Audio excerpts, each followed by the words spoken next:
तो अभ्यास 2 शुरू करते हैं। ठीक है, अभ्यास 1 पढ़ा था, सीखा भी उसमें।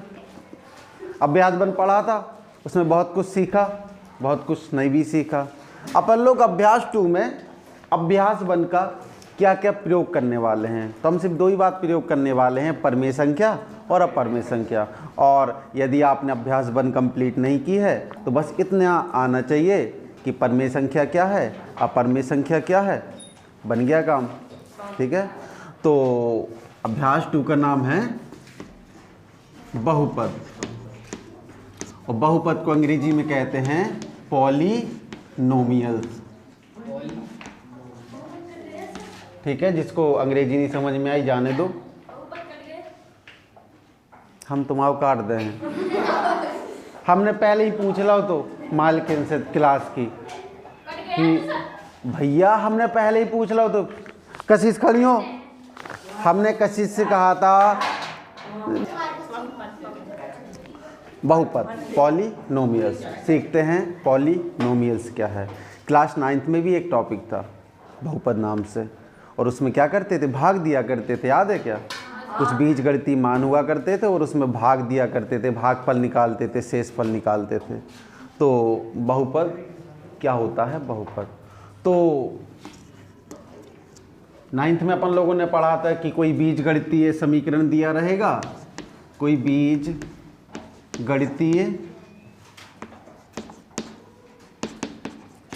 समीकरण दिया रहेगा। और आपको याद होगा 9th में अपन लोग पढ़ते थे मानक रूप, जैसे सबसे पहले सबसे बड़ी घात, उसके बाद उससे छोटी घात, सबसे लास्ट में अचर पद।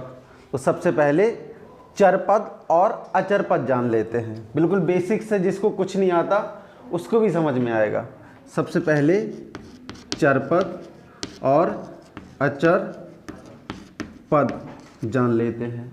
हिंदी में कितना खराब नाम लग रहा है, चर पद, जैसे भैंसे चराने जा रहे हो है ना। तो हिंदी में कठिन है, अंग्रेजी में आसान है, और अंग्रेजी में समझ में भी आएगा। कैसे? चर पद को कहते हैं वेरिएबल्स, वेरिएबल्स। ठीक है, वेरिएबल्स। अभी समझाते हैं चर पद को, वेरिएबल्स। और वेरिएबल्स क्या होता है, जैसे अपन लोगों ने एक सवाल किए थे कि मेरे पास श्याम से 2 गुने पैसे हैं, यदि मेरे और श्याम के पास दोनों के पास 16 रुपए हैं तो बताइए मेरे पास कितने पैसे हैं। ठीक है, तो गुना बताया, क्लियर नहीं बताया कि मेरे पास कितने हैं और श्याम के पास कितने हैं, गुना बताया। और गुने का मतलब ही होता है वेरिएबल्स, यानी कि क्लियर वैल्यू पता ना हो, आपको एक छोटी सी हिंट दे दी जाए, इसको कहते हैं वेरिएबल्स, यानी कि चर पद। चर पद का मतलब अपन लोग वो वाले सवाल किया करते थे, माना x या y। तो चर पद होते हैं अपने x हो गया, y हो गया और z हो गया। चर पद अपने होंगे x में या y में या फिर z में। और नंबर 2 आता है अचर पद।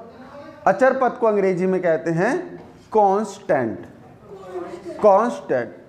कांस्टेंट का मतलब होता है आपको एक वैल्यू दी रहेगी 5, यानी कि 5, कोई भी संख्या दी जा सकती है, कांस्टेंट पक्की है, ना ज़्यादा ना कम। लेकिन यहाँ पर चर पद वेरिएबल्स में, स्पेलिंग बहुत गड़बड़ लग रही है, ठीक है जाने दो, वेरिएबल्स में मान बदल भी सकते हैं। ठीक है, इसलिए चर पद x y z में होता है और अचर पद संख्याओं में होता है। इतनी बात पढ़ ली कि चर पद क्या है और अचर पद क्या है। अब बीजगणितीय समीकरण के बारे में बताए दे रहे। अपन लोगों ने 9th में पढ़ा था मानक रूप, बीजगणितीय समीकरण का मानक रूप।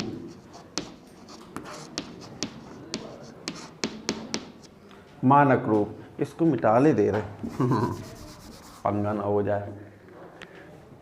मानक रूप क्या होता है?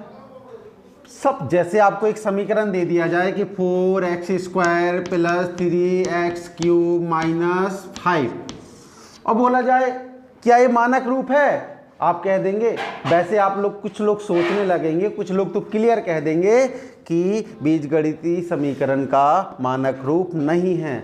लेकिन यही मैं पलट के लिख दूं, पहले सबसे बड़ी घात वाला अंक यानी कि 3x की पावर क्यूब।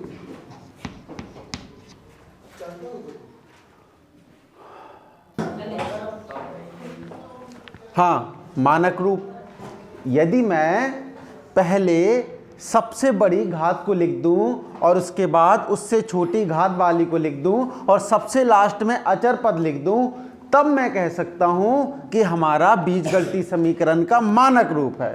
इसलिए इस ए वाला हमारा मानक रूप नहीं होगा। मानक रूप क्या होगा?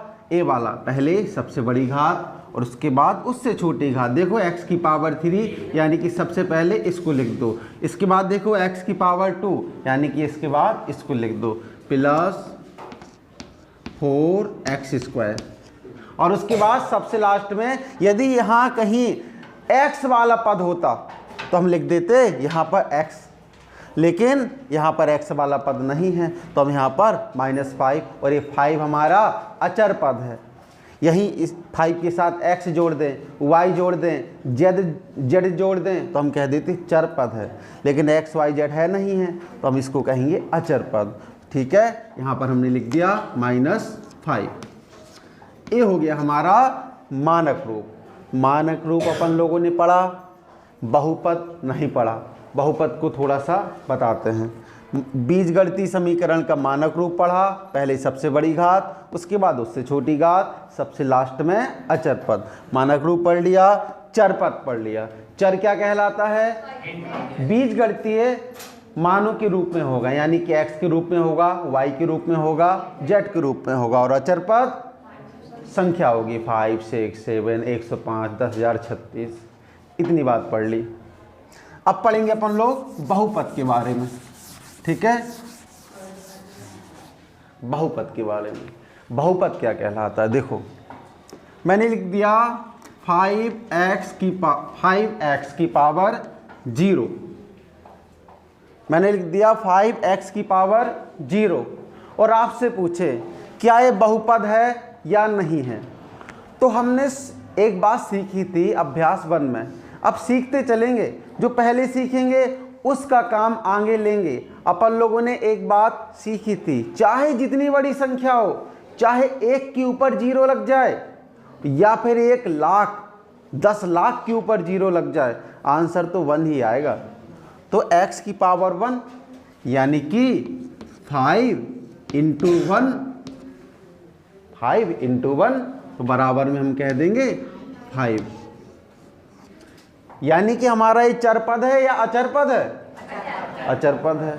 लेकिन यहीं पर मैं कह दूं 5x की पावर 1, 5x की पावर 1, और किसी के ऊपर पावर 1 लगती है तो वही संख्या आती। x के ऊपर 1 लग गया तो x आ जाएगा, इसलिए हो जाएगा 5x। इसी तरीके से 5x की पावर 2 लगा दो तो 5x की पावर 2 ही होगा। ये सारे हमारे बहुपद हैं, ये सारे हमारे बहुपद हैं। अब आप बोलो क्या सर जी सिर्फ x के रूप में ही बहुपद होंगे? नहीं, ऐसे भी हो सकते हैं। 5x प्लस 3x माइनस 5 बराबर 0, ये भी हमारा बहुपद है। ठीक है, क्योंकि यहाँ पर x था, यहाँ पर x था। आगे की बात करते हैं थोड़ी देर में, ब्रेक के बाद। इसी के आगे बढ़ते हैं तो होता है एक घातीय बहुपद, द्विघातीय बहुपद, त्रिघातीय बहुपद। ठीक है, घात के आधार पर बहुपद को 3 भागों में बांटा जाता है नॉर्मली। एक घातीय बहुपद, एक घातीय बहुपद का मतलब क्या हुआ?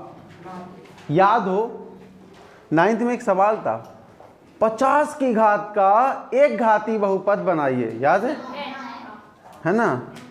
द्विघातीय बहुपद वो था, वो भी याद नहीं आ रहा, बात को देखेंगे। तो देखो, हाँ ऐसा था, 100 की घात का द्विपदीय बहुपद बनाई, यानी कि फिर 2 पदों में बांटना पड़ता था। तो चलो फिर एक घातीय बहुपद,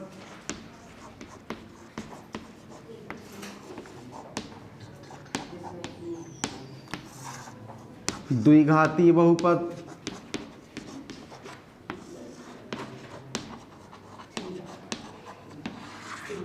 हमको इससे ज़्यादा मतलब है। तीसरा होता है त्रिघातीय बहुपद, इससे हमको ज़्यादा मतलब है नहीं है, इसी से काम चल जाता। तो अच्छी तरीके से याद रखना है, एक घातीय बहुपद क्या कहलाता है? जिस समीकरण या बीजगणितीय समीकरण में मैक्सिमम घात बड़ी से बड़ी घात 1 होगी, बड़ी से बड़ी घात 1 होगी, वो कहलाएगा हमारा एक घातीय बहुपद। और जिस समीकरण में हमारी बड़ी से बड़ी घात 2 होगी, वो कहलाएगा द्विघातीय बहुपद। चलो फिर कर लेते हैं। जैसे मैंने लिख दिया 5x + 3 + 5y = 0। यहाँ पर x भी आ गया, y भी आ गया, उसकी चर्चाएं बाद में करेंगे। अभी अपन लोग चर्चाएं कर रहे हैं एक घातीय बहुपद। तो यहाँ पर x भी है और यहाँ पर y भी है, लेकिन चाहे x हो चाहे y हो, मैक्सिमम घात इस पर भी 1 है और इस पर भी 1 है, इस पर भी 1 है और इस पर भी 1 है। और जब मैक्सिमम घात बड़ी से बड़ी घात 1 होगी तो हम उसको कहेंगे एक घातीय बहुपद। तो द्विघातीय बहुपद क्या होता है? मैक्सिमम घात 2 हो। जब मैक्सिमम घात 2 हो तो उसको कहते हैं द्विघातीय बहुपद। जैसे 5x² + 3 + 5y = 0। तो देखो मैक्सिमम घात 2 है। ठीक है, आज अपन का खूब पढ़न दे है ना।